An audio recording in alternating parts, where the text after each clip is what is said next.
Three, two, one. Well, we're launching a series to explore which all-time Vandy great would be on the cover of EA Sports College Football 25. This is going to get interesting. Well, let's get after it.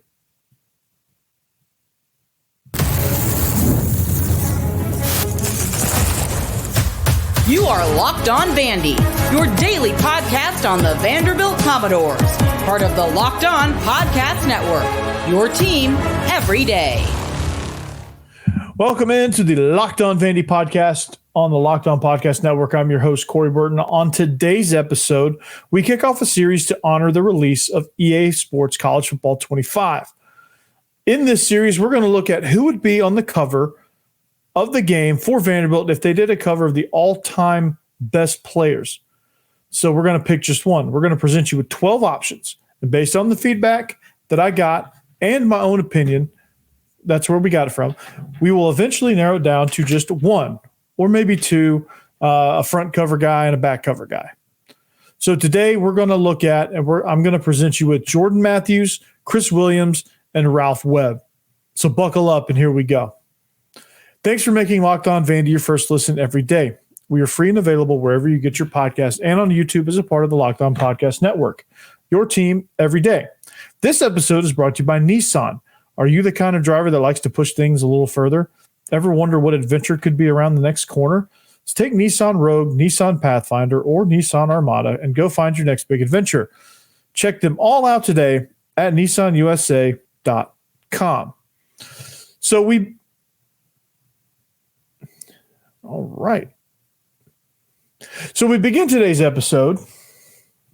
There was a little inslate there.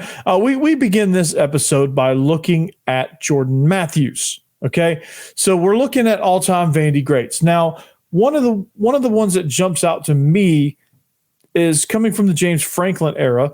It's Jordan Matthews. Now, a little resume about Jordan Matthews. Quickly post-college, and we'll kind of work our way backwards. He was drafted by the Philadelphia Eagles in the second round.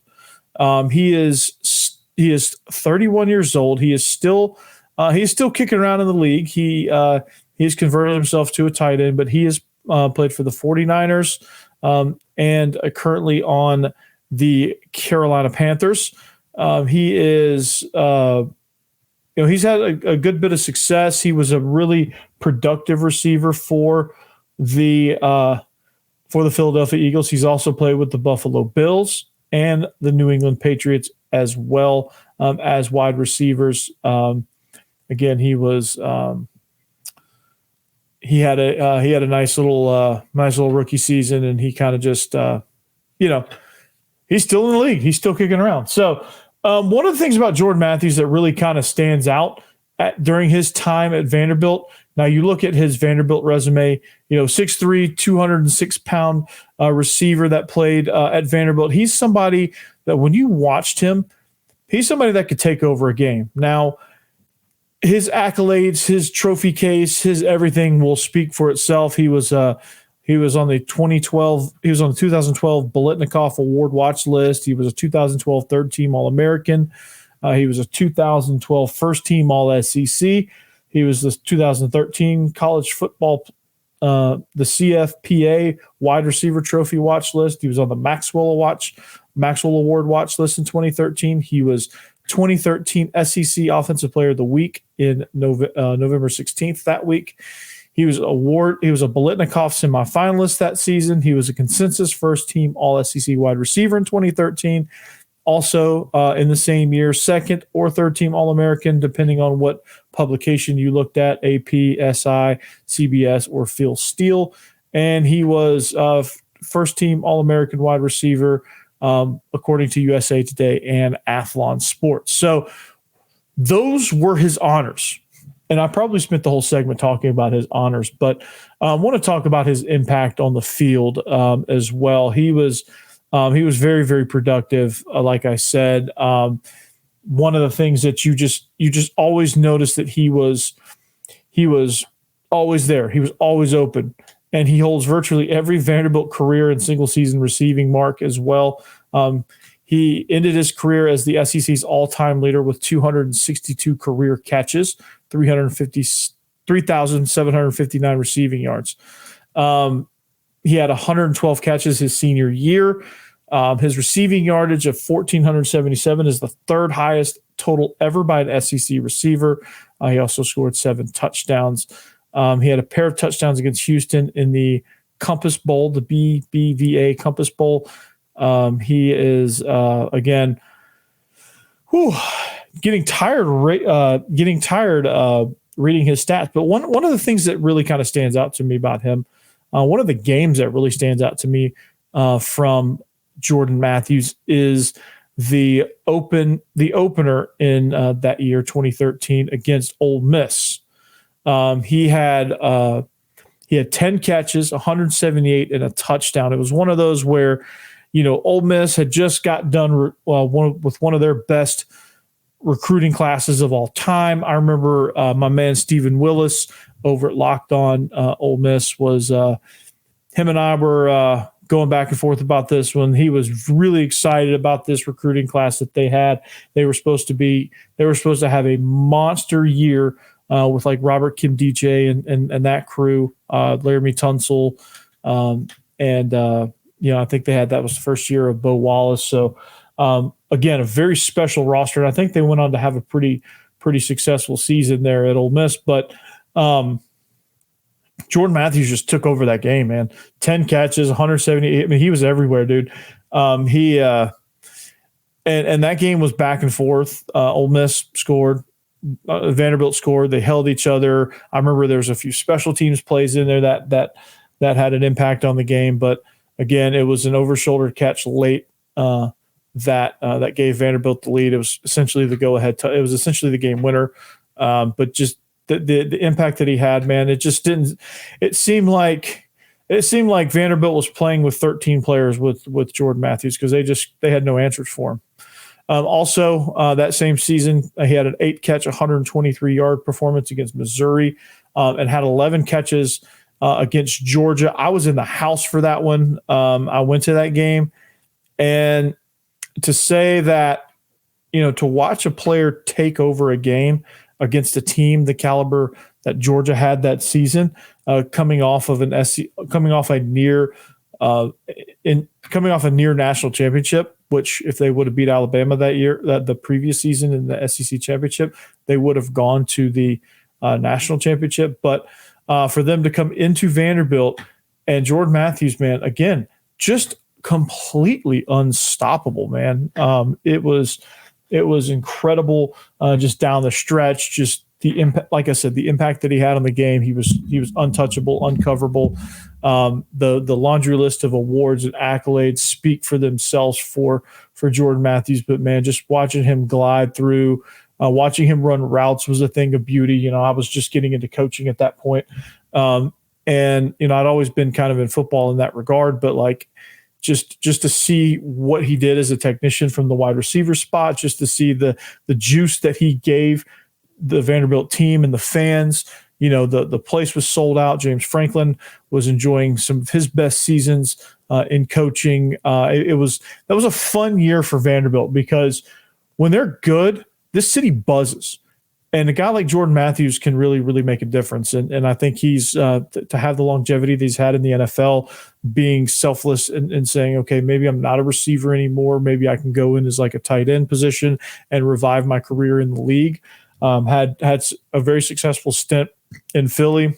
And I think some injuries and some things kind of derailed him a little bit, kind of knocked him off course once he got to the NFL. But that doesn't say anything negative about him and about his abilities to have an impact on the game of football.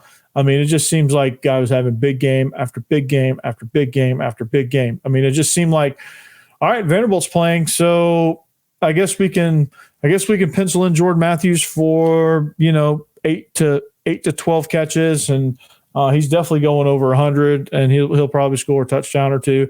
And I mean, they beat Georgia that year. They won 9 games that year. They beat Missouri. They beat Ole Miss. They beat Kentucky. They beat Tennessee, and they beat Wake Forest. And they had some really, really exciting bowl games there in 2012. They beat Florida. I think he had a huge game against Florida. He had the highest receiving average in SEC games with 110 yards per game that season in 2012. He had 153 on 9 catches against Ole Miss in a 27-26 thriller on the road at Ole Miss. I remember him taking over that game as well. It was just kind of a whirlwind of a career for Jordan Matthews, and this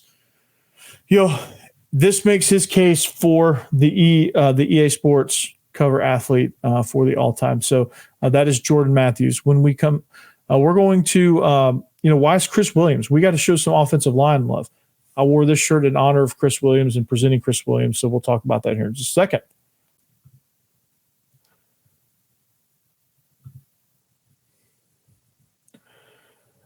This episode is brought to you by FanDuel. Get buckets with your first bet on FanDuel, America's #1 sports book, because right now new customers get $150 in bonus bets with any winning $5 bet. That's $150 if your bet wins.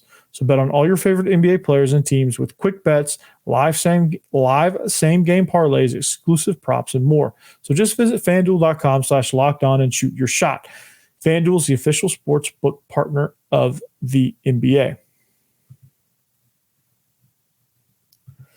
All right, welcome back. It is time to player number 2, Chris Williams. First of all, thanks for making Locked On Vandy your first listen each and every day. Thank you to the everydayers who make all of this possible. Couldn't do it without you. Chris Williams, man, I wanted to show some offensive line love. 6'6", 320, product out of Glen, Louisiana. He was at Catholic High School there in Louisiana. He is. This is a rather large selection. All right.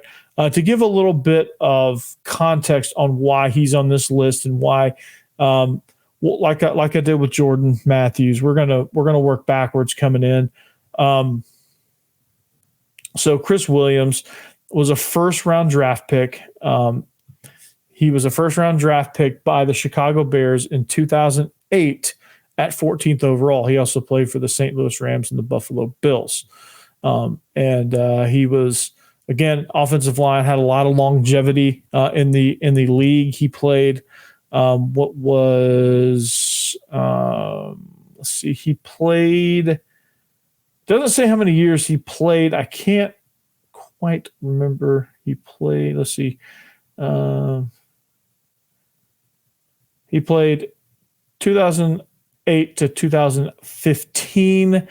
So played quite a bit before he eventually succumbed to injuries as well. But Chris Williams, I think what makes him extremely, what makes him a really, really good option, he was kind of in that, he kind of played alongside Jay Cutler, and he played on those teams that weren't necessarily great as a team.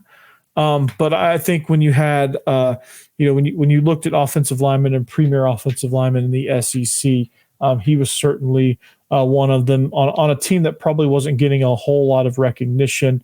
He was one of the premier tackles in the Southeastern Conference, obviously a first rounder.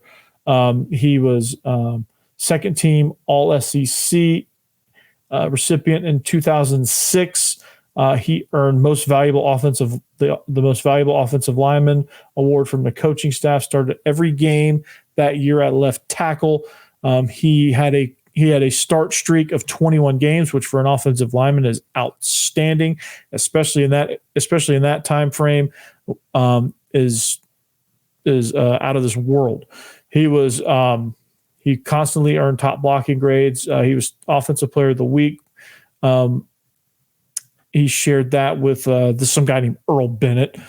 He had the year after Jay Cutler left. He played 1 year He played 1 year after Jay Cutler left, but he was like I said, he was a top guy, and he was on some not so great teams, but he's somebody that again was highly regarded in the NFL. He played his first year in 2005. He was very versatile, a guy that kind of like grew into the role too. Somebody that became one of the top offensive linemen in Vanderbilt history. Now there's some honorable mentions that I have to give you. Ryan Seymour, somebody who played in the league for a while. He was really good on the offensive line. Wesley Johnson, somebody that played in the James Franklin era, that was really good as well. So some guys there that came in the footsteps of Chris Williams, and Chris Williams came at a time where Vandy really had no offensive linemen. That wasn't a place that you looked at and said, "Holy cow, Vanderbilt's producing offensive linemen." Like you didn't really look at that. But in 2003, he redshirted. So this was an era where you didn't really start as a freshman, especially on the offensive line. It was a tough deal, especially in the SEC. Like offensive linemen don't just jump in and start immediately. They're not like wide receivers. So that's a reason why he could get some recognition there. He didn't dress in 2004. He was kind of a scout team guy. He kind of earned his stripes. He wasn't a super heralded guy coming out of high school. He was a lot raw. He was on a very powerful Louisiana team. He was all conference, all region. He was 5A All-American, all-state academic team. He was everything academics was his, and he earned a degree in the engineering school as well from Catholic high school. So, but he just, after 2004, after some time on the scout team, he's somebody that blossomed as a junior. And when you say it just takes 1 year, this guy embodies that. And so at a time where you're going against some all-time greats every week on these defenses around the league, he's somebody that just said, okay, he's going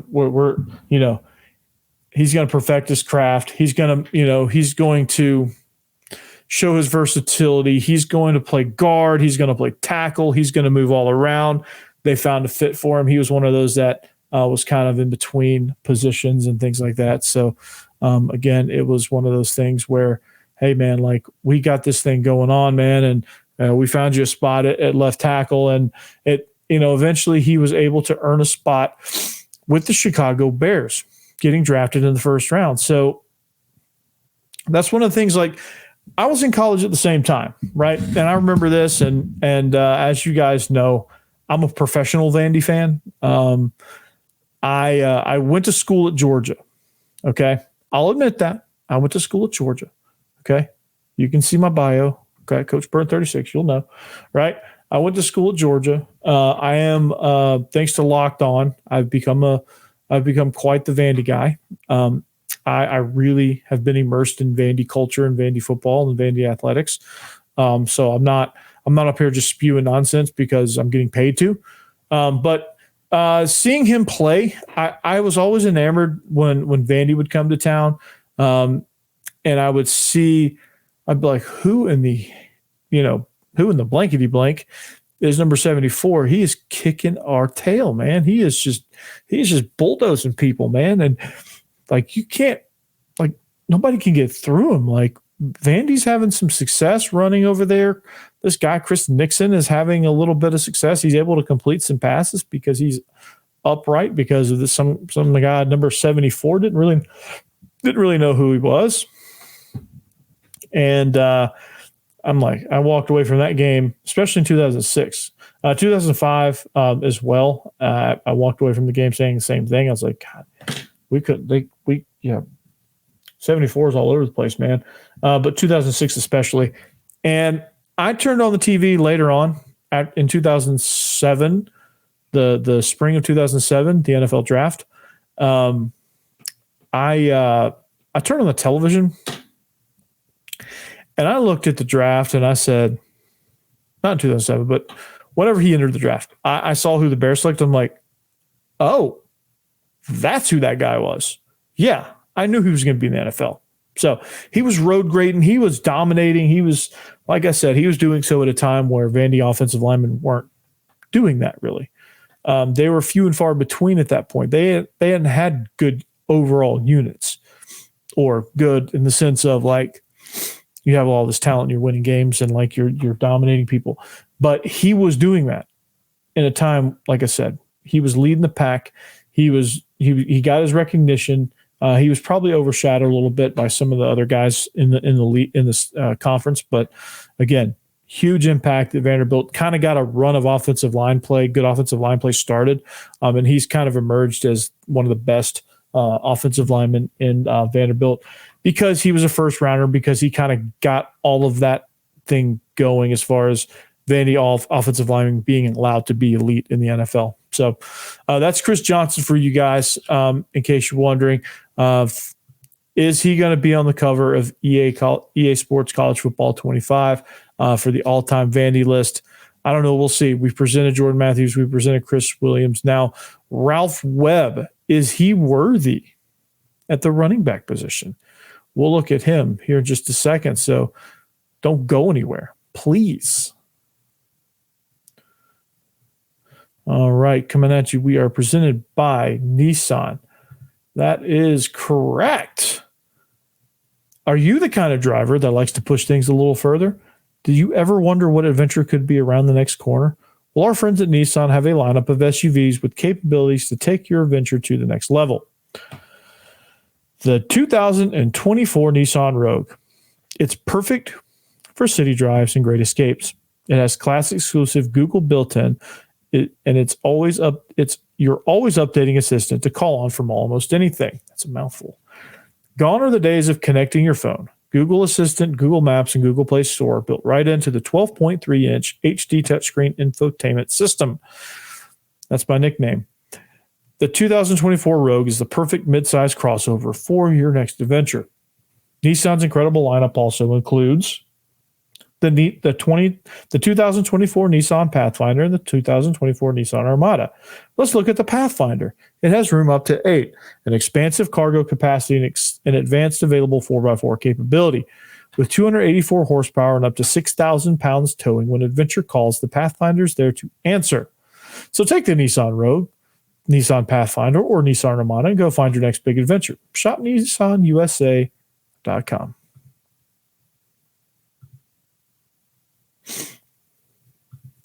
All right, here we go.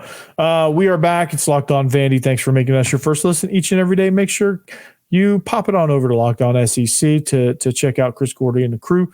They do a phenomenal job. So we are looking at all-time Vandy players. We're kind of determining, in honor of the release of EA Sports College Football 25, who would make the cover representing Vandy as an all-time player.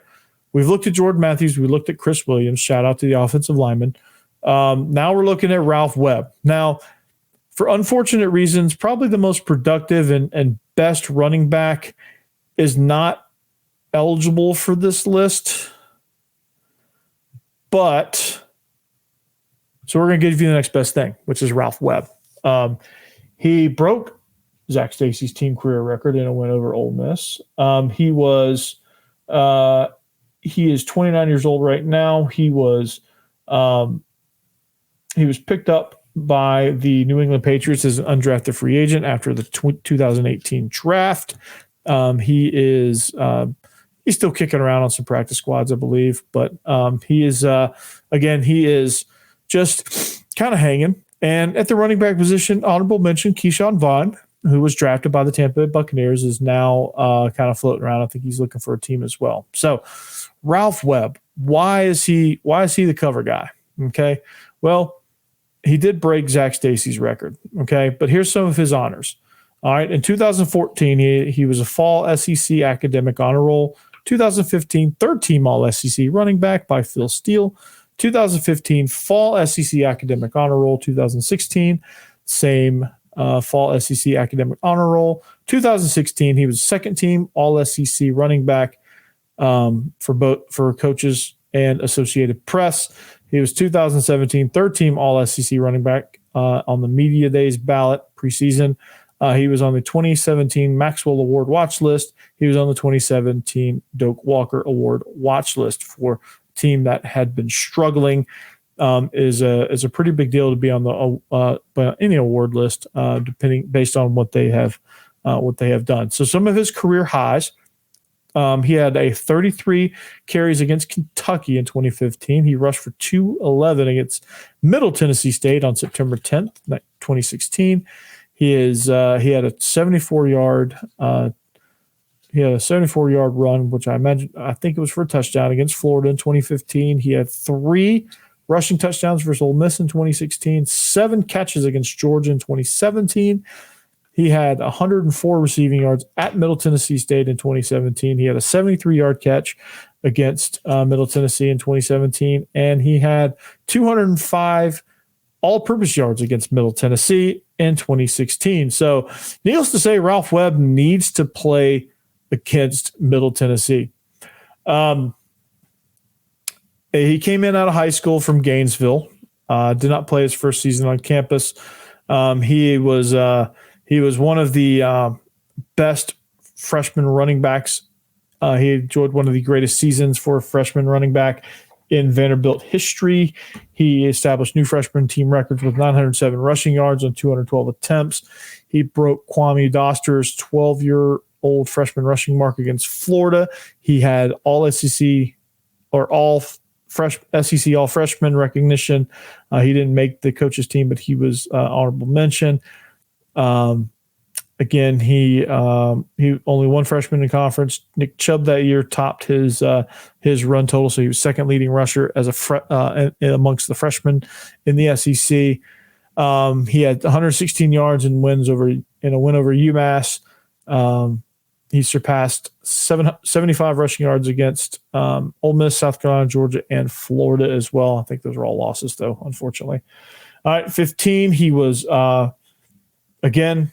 Several record-breaking appearances. He made all SEC. He had a monster game against, you guessed it, MTSU. In 2016, this is when he broke Zach Stacy's team career record in a win against Ole Miss in the single season mark. He was probably one of arguably his best season. He had 123 yards and 3 touchdowns in a win over Ole Miss that season. And he rushed for 111 yards and a touchdown in the Independence Bowl as they went bowling, right? 2017, he finished his career with an outstanding seniors campaign. As a senior, he posted 831 rushing yards and 10 touchdowns. He had 104 receiving yards, totaling 2 touchdowns. Again, against Middle Tennessee, if he could play Middle Tennessee, he would have. He probably would have won the Heisman if he played them every week. He finished his career rushing totals ranked 6th all-time among SEC running backs. He has single-season rushing yards, 1,283. Rushing yards by a junior, 1,283. Rushing yards by a sophomore, 1,152. And rushing yards by a freshman in 907 at Vanderbilt. So very decorated, very honored, very, very good, very productive. And he was one of those that, like, you didn't really expect a whole lot out of him when you saw him. He was one of those that you watched him play and you're like, okay, this guy just destroyed us, and I'm not really sure how. He's making catches out of the backfield. I mean, you just can't find him. He's running tough. He's taking over games. He's just chewing up yards. And as I like to say on Illegal Motion, chunk plays, right? He was that guy. He was the guy if Vanderbilt needed some yards, needed some tough yards on 3rd and short, he's got it. They need a catch out of the backfield on 2nd and long, deep in their own, backed up in their own territory. He's going to get them out of the hole. Like he was just kind of like their universal Allen wrench, man. He's just always there to fix it. He just fixes everything, man. And he was very, very pivotal in their bowl efforts in 2016 against NC State.